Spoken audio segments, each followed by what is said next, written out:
Welcome back. No Menthol Buffalo is committed to preventing tobacco use in our younger generations, and I'm joined now by our friends from Stan Martin Consulting and Michelle Lawson to tell us more about the movement. Welcome, everyone. Thank you so much for joining me. Thank you for having me. Thank you. I want you to start off by talking about the No Menthol Buffalo movement and explaining what it is and how it got started. Absolutely.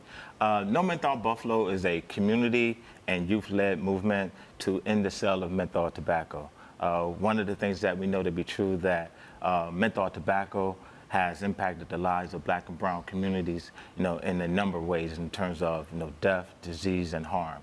So what the movement is designed to do is to build awareness, education about the harmful effects of menthol tobacco, and also empower community residents to take action that end the sale of menthol here in the city. Tell us more about the overall mission and what you're really trying to do in our community and why you're so passionate about it. Yeah, I mean, that's an excellent question. I think overall, people realize the harmful effects of tobacco. However, where we fall short is that, recognizing that we can liberate ourselves from tobacco use. It is an addiction.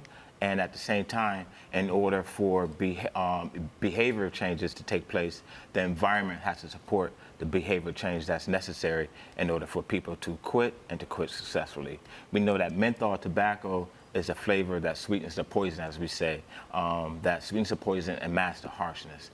And it's the #1 reason why over half of our youth actually start smoking, and then that leads on to other issues down the line in terms of tobacco use and addiction. Right. Now, you're funded and supported by a few local organizations, so tell us about those and how they're supporting your efforts. Yes. Please chime in. Yes. So Stan and Dr. Skylar Lawson, they got me involved with No Menthol Buffalo. It started, they wanted to know if I wanted to be part of the tobacco action group. So I started doing graphic design, social media, but it wasn't until I became more educated about how these companies were targeting us, and specifically targeting youth. And as a graphic design specialist, I became more cognizant of this. So I said, let's fight fire with fire. Let's empower and educate our community. Some of these organizations, we have like the campaign for tobacco-free kids.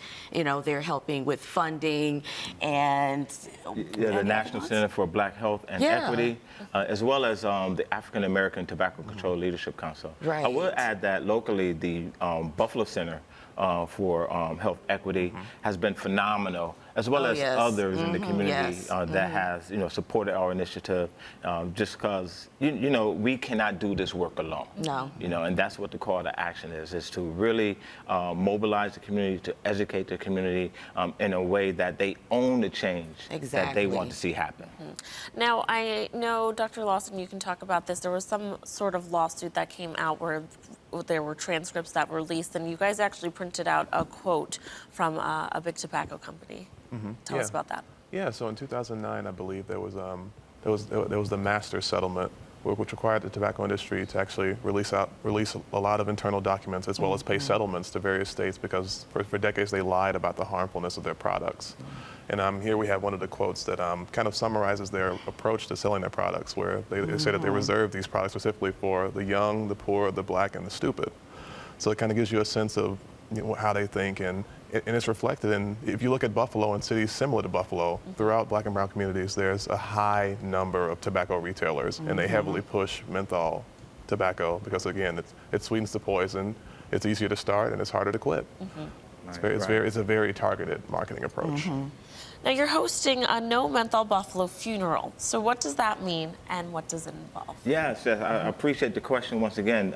The tobacco industry has appropriated, or I like to say misappropriated, Black culture and cultures for a number of years. This is an opportunity where we're coming together, we're mobilizing the community, and we want to showcase our culture in a positive light. We want to honor, those individuals, family members, friends, loved ones who have, unfortunately, unfortunately lost their lives or who are battling, cancer and other tobacco-related illnesses. So this is an opportunity for us to honor them, to memorialize them, and also create a pathway, for those who do utilize tobacco use, all right, to quit. We're not against those who smoke or use tobacco. We're against the tobacco industry intentionally targeting and marketing a product when used as intended kills people. And that's the harsh reality of it.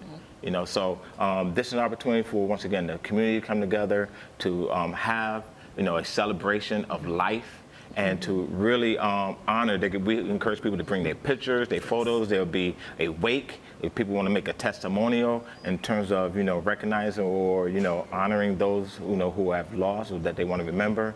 And then we're actually going to have a funeral that's going to be eulogized by Pastor George Nicholas from the Buffalo Center of Health Equity, Old Testament, New Testament, some music, some celebration of life as well. And when is this happening? This is happening Friday, tomorrow actually, from 11 a.m. to 1 p.m. at Niagara Square, just across the street from City Hall. All righty. Well, thank you so much for coming in. This is an you. important movement that we're talking about. Viewers, you can learn more about the No Menthol Buffalo movement by our sponsors at San Martin Consulting by visiting nomentholbflo.org, and you can register for the No Menthol Buffalo funeral by searching it on eventbrite.com. Again, that's happening tomorrow. Thanks again for coming in. Thank you Thank so you. much.